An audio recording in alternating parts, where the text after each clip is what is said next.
Welcome to the GTN Show. Yeah, this week we discuss the fallout between Tridot and Ironman and what that means for the Ironman University. We're also diving into all the action from T100 London, including an epic comeback, speed bumps and bottle rockets aplenty. Yeah, also the cancellation of World Cup Valencia and also possibly T100 Valencia, and also Race Ranger making its way onto motorbikes for triathlon races.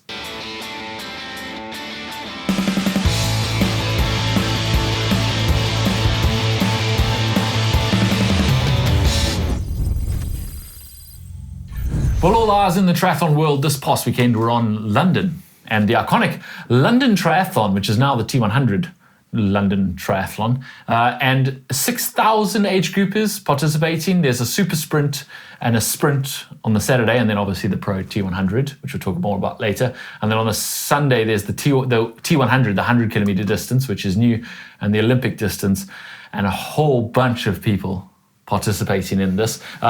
This year, Gordon Ramsay was supposed to participate, but he had to pull out because of a medical procedure. However, his wife did do her first triathlon, Tana. She did her first one, and also his future son-in-law. I didn't know this. No, I didn't know this either. That's pretty Adam cool. Peaty is his future son-in-law, and he did his first ever triathlon. Adam Peaty actually did it in 2 hours 34, which is solid. He was, disappointingly, the second fastest swimmer in his age group. It's not really his distance though, is it? Or his stroke, to be fair. No, true. And 1944 for the swim, fifth fastest male in the Olympic distance in his age group. So yeah, I mean, solid. But yeah, he said afterwards that he actually really enjoyed it. Hardest thing he's ever done, but 100% would do it again. Yeah, he said actually he zigzagged all over the place on the swim. So a bit of open water swim practice today. Watch some of our videos on how to sight. I saw a video of him coming across the line, and his running form looks brilliant. It looks really good for for a swimmer. So yeah, good work. Anya Culling, who's an elite marathon runner. Other end of the spectrum. Other end of the spectrum, yeah. So she's done a 2:34 for a marathon. She also was taking part in the T100 and ran an impressive 1:11. Yeah, she posted on her Instagram 1,001st in the swim and first on the run. So yeah, I mean that's a 3:57 per kilometre run. I mean that's very impressive. Obviously, she is a runner, but off the back of that swim and a bike, which she's not used to. Exactly. Yeah, really impressive. So impressive. This one, credit to On Your Left Triathlon, who we occasionally get some posts from. They noticed that Hayden Wilde actually did the race, and we'll get to his result later on, spoiler alert, but he crossed the line wearing an Apple Watch. This actually doesn't surprise me because I've been watching his YouTube, and he's quite obviously using an Apple Watch there, and then even turns up to track and it's dead at one point. He's like, damn it, it didn't charge my Apple Watch. I was like, also scratching my head going, he's using an Apple Watch? Yeah, well, apparently they reached out to him and asked him, and he replied and said, well, it's no Richard Mille, but it does do the job. That was obviously a little dig at the Richard Mille $250,000 watch that cut a big hole in Pogacar's arm when he wore one in a race. But I guess it does the job, doesn't it? Did you see Alex Yee's 5,000 metre time there? Oh yeah, impressive. Wow, okay, yeah. So 5,000 metres on the track in Belgium, just this past weekend or last week, ran a 13:13:89. Yeah, it's fast. That is nuts, isn't it? Well, on the back of Hayden Wilde's comeback this past weekend, and now him running that time, he's knocked 16 seconds off his PB. They're both in really good form, which they both are on the start list for the end of the month, the WTCS race in the French Riviera, which is pretty exciting prospect now that they're both back in form. Yeah, very impressive.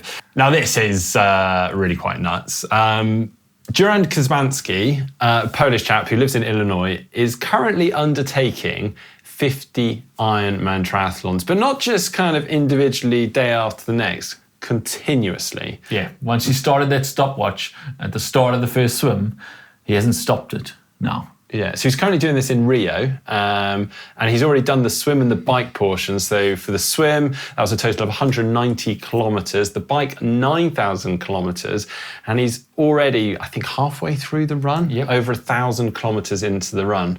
38 days he's been going non-stop, that stopwatch has been going non-stop.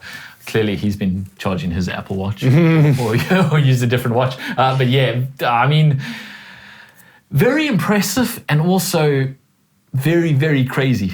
Very crazy. Currently, I'm just going to take my hat off to him because I think he needs all the support he gets. So, Durand, keep going. We're all behind you. Non-stop. I guess that's the same as 170.3s, isn't it?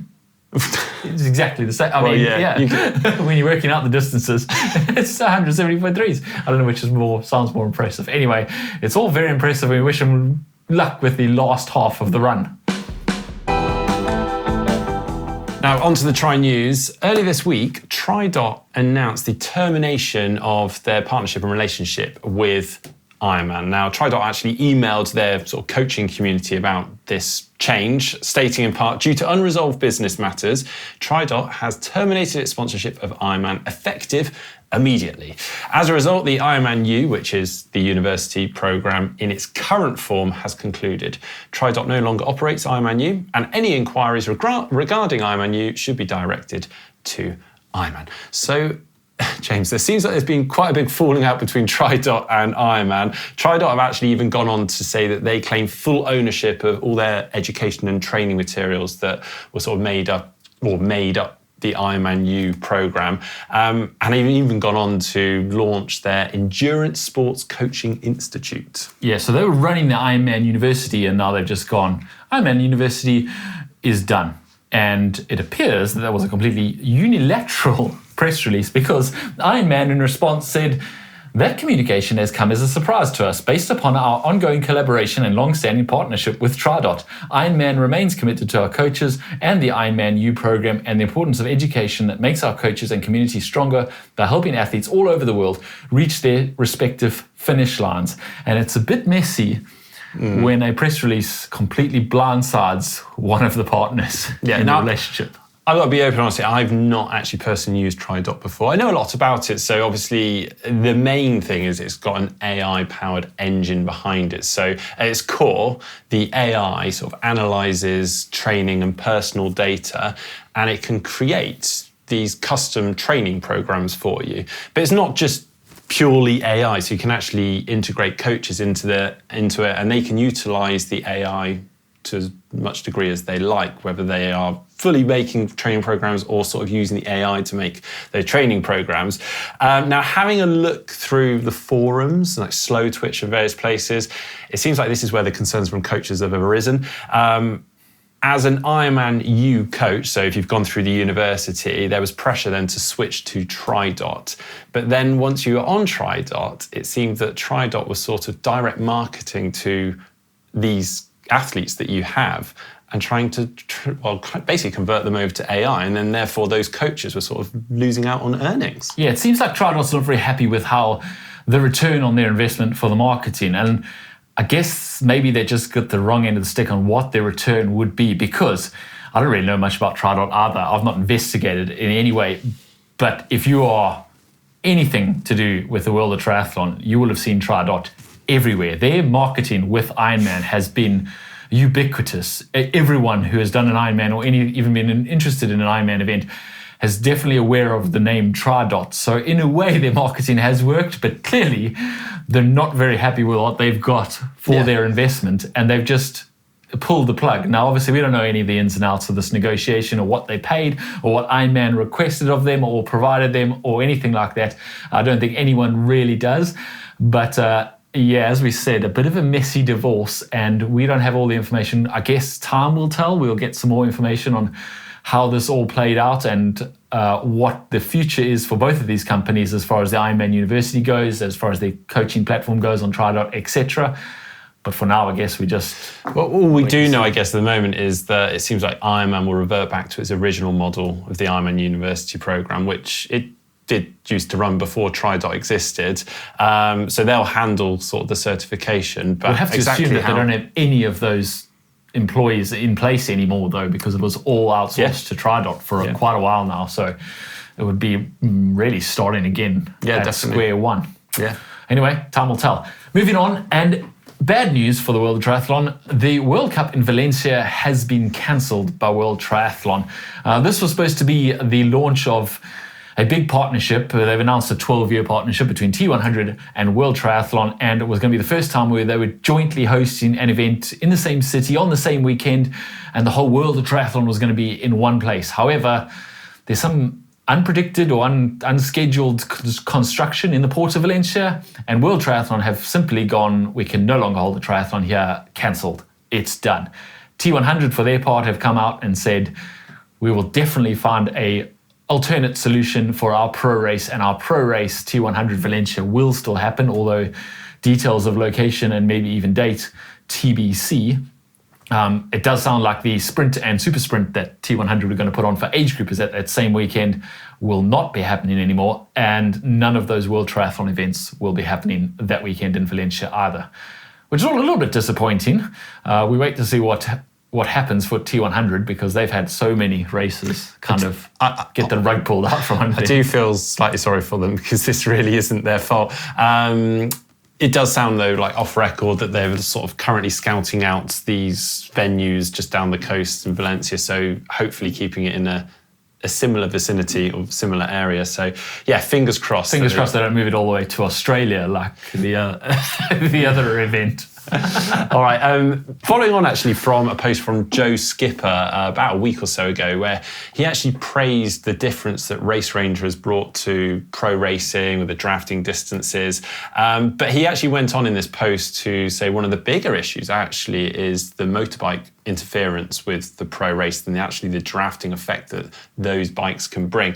And actually he got a lot of interest on this post, and a lot of people sort of jumped on and praising him also for bringing that up.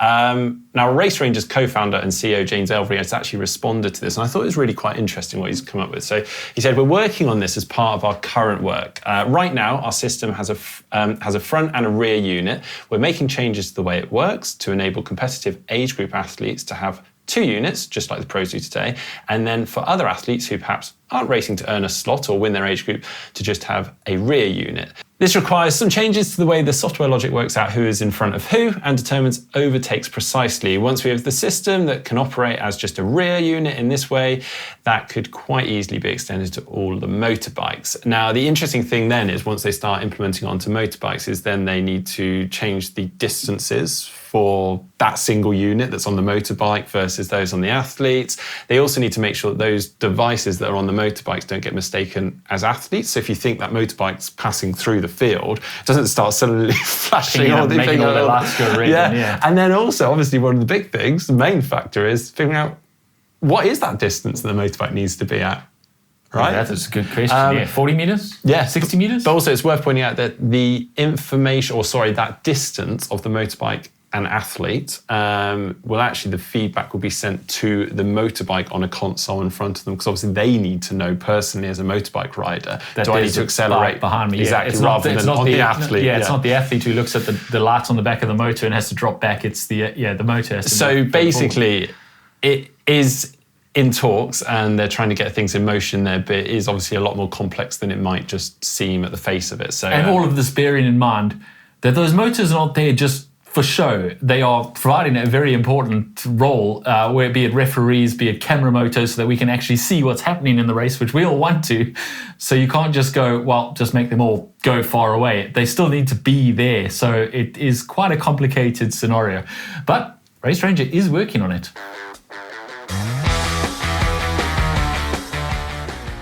Okay, on to the race news, and as I promised earlier, back to the T100 London, and this time looking at the pro race. Arguably, the potential for the most exciting, most stacked field of the year. And actually, both the men's and women races kind of delivered on their promise of an exciting headline. So let's start with the men's race. First, it was Hayden Wilde's big comeback, or at least return to racing, and no one really expected it to be a big comeback. It was less than 100 days since he was hit by a truck, broke his scapula, punctured lung, 6 broken ribs, and major surgery to fix all of that. He was back on the first time he was back on the start line, and everyone was just like, wow, good on him if we'll make it to the start line. What a man.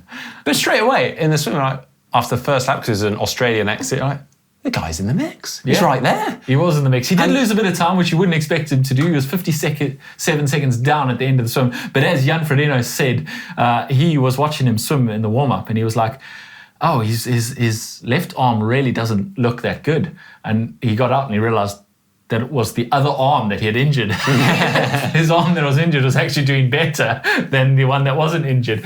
So he was well on the way to a comeback. And in fact, he then caught up with the leaders on the bike, got onto the run a little bit behind Rico Bogan, which is not really unusual for anyone. And everyone was like, well, this would be very, very impressive if he pulls it off. And sure enough, within 7 kilometers, he caught up to Rico Bogan. And there's actually a really good photo going around on social media of Rico Bogan looking like he's dying, and Hayden Wilde just smiling behind him, because he kind of sat behind him for a few kilometers where he like caught his breath and obviously used Rico Bogan as a bit of a windshield before he surged off to take the win in what has been called by a lot of people the greatest comeback in triathlon history. Phenomenal. Yeah. Absolutely. I mean, I was actually there watching it on the sidelines, and it was, pretty moving stuff seeing him do that. It was really very impressive. I've got to say, very impressive and gutsy performance from Rico Bogan, because he really took it on, off on the bike, solo for pretty much that entire bike ride. Faded a bit on the run. He does like seem to have only one race strategy though, doesn't he? Oh, he does, and he just, hopes for the best. Yeah. But no, really impressive. Unfortunately, he did slip off the podium because Mika Nuke came through very fast on the run and took second place. And Hellegines, he really looked fantastic on the run. Fastest run of the day, just over 1 hour. Very impressive all round and exciting racing, and also bodes well for the rest of the series in T100 and also the other races, as we said. Hayden Wilde coming up against Alex Yee at the end of this month.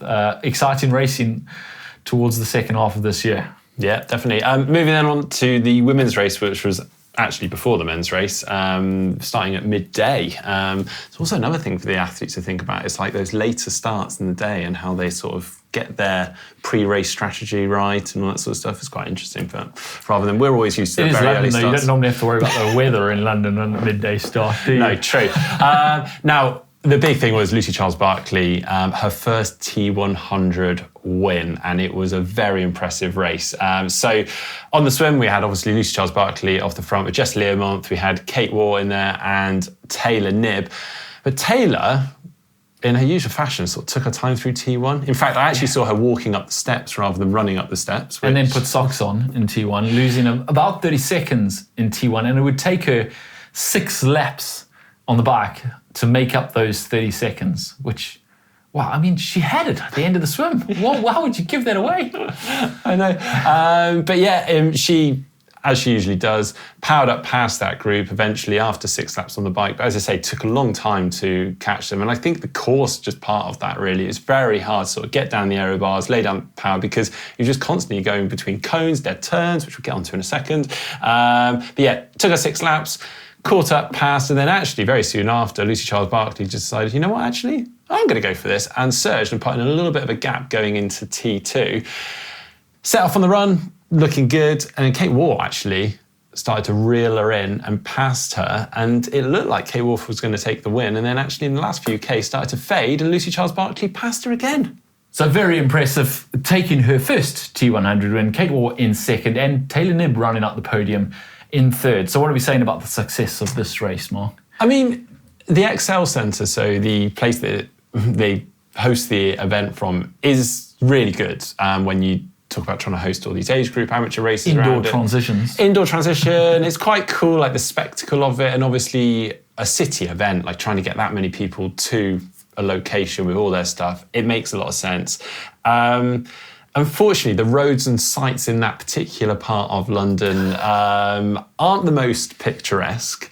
And actually, I mean, I used to do the old elite race, the London Triathlon, back in the day, as your wife, Jodie, used to do. And we used to go all the way down to Big Ben. It was a really, really cool event. And actually, interestingly, the amateur event on Sunday did that. So why can't you, for the big T100 pro race, make a spectacle of it going down to town? The only thing I can imagine is it's due to kind of like the extended road closure costs and maybe the broadcast limitations. I think it's also spectators. I mean, you get to see the athletes come past 8 laps. You get to see them, whereas you will only see them go past once and back past once. The thing is, you don't really go and stand on that bike course anywhere. That's not a bike course you go and stand on. There's not really a good vantage point. So the run, yes, but the bike, no. So So Mark says they should move it to Hyde Park and they should do laps of Buckingham Palace for the sights. Right? But yeah, and obviously throwing into that, aside from it being a slightly unattractive course and loads of cones, we also have these speed bumps, which they tried to kind of smooth out, but then we had a ton of bottle rockets. And quite a few technical sections. In fact, I missed the start, and the first thing I turned on was, I turned it on and I immediately saw Holly Lawrence going straight where she should have been, straight through the cones. And I was like, whoa! But to be honest, I saw that and I was like, where do they go here? I just see a line of cones across the... On the flip side of this, I'm going to, devil's advocate and put a positive hat on here. It does add quite an exciting dynamic to the racing that all the other races don't offer. And there's loads of dead turns, which obviously not only the technical ability, which we saw Hayden Wilde actually pinning it around some of the corners and opening up gaps, then you've got the surges in effort, so a very different kind of racing which might suit a different athlete. So that is really cool. So I quite like we have called quite regularly for different kinds of courses, and I'm not sure this is exactly what we had in mind, but maybe we're going to be on a go-kart track next. Super Mario style. Anyway, it's different, and it was a very successful event, and it does bode well for the rest of the season. Okay, moving on with the rest of your race news from the past weekend. We had Xterra World Cup. The cross triathlon world champion Felix Faricia won the European title in the Czech Republic, beating former world champion Arthur Sierres, and in third place was Jens Emil Sloth Nielsen. On the women's race, Barbara Riveros took the win. In fact, Barbara Riveros passed me on the run in Alpe d'Huez last week. She was a good 3 laps ahead of me at this point. Not a bad athlete to be passed by. Yeah, exactly. And then just a few days later, she took the win here, ahead of Marta Mendito, and Anita Grabmuller-Sodati was in third. Oh, yeah, that is an amazing race, by the way, the Czech Republic race. Did that for the GTN a couple of years ago. Whew. It's a tough course. Anyway, moving on, Ironman 72.3 Lapu. I had to look up where this was. Where is it? Philippines. Cebu in the Philippines. So that was run by Amelia Watkinson on the women's side and Josh Ferris on the men's side. And then there was 70.3 Rio de Janeiro in Brazil. I didn't have to look up where that one was. That was won by Luciano Tacconi on the men's side and Julie Iamolo on the women's side. Yeah, and coming up, we've got the last couple of races that are offering sort of Ironman World Championship spots, one for men, one for women. We've got Ironman Kalmar, which is a women's pro-only event, and Ironman Copenhagen, male pro-only event. So, and then from then on, we go to the new slot allocation process where you do that new qualification system. And on to Tri-Spy. Now, I cannot take credit for last week's photo because, well, it actually fooled me as well. So I'm pretty impressed. So here it is. Okay. And let's run through some of the guesses. So we had Jess Learmonth, India Lee, Kat Matthews, Do I Spy, Braden Curry, Ellie Geens, Vincent Louis. We've got India Lee again, Jess Learmonth. We've got Very men and women. There's a complete mix of men and women there. So apparently...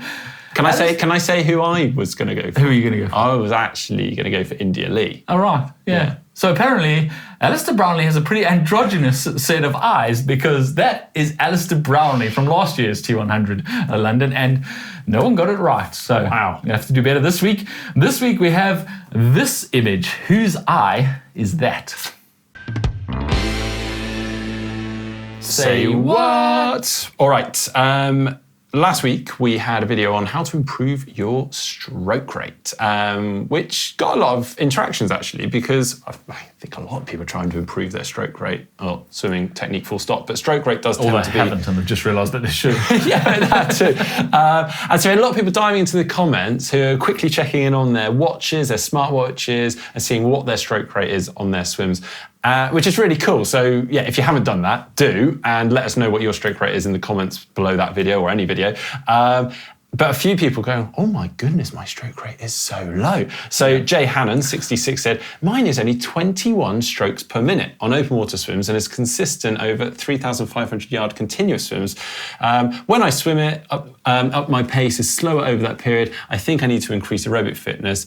Had 2 heart valve replacement surgeries that affects that. Anyway, someone has jumped in and pointed out that their smartwatch is actually probably only, or very likely, recording just one arm. And then you basically go on to double that. And we had quite a few comments with this, like very low 20-ish strokes per minute. This is quite a common thing, and we should probably have pointed out in the video, so oversight on our part.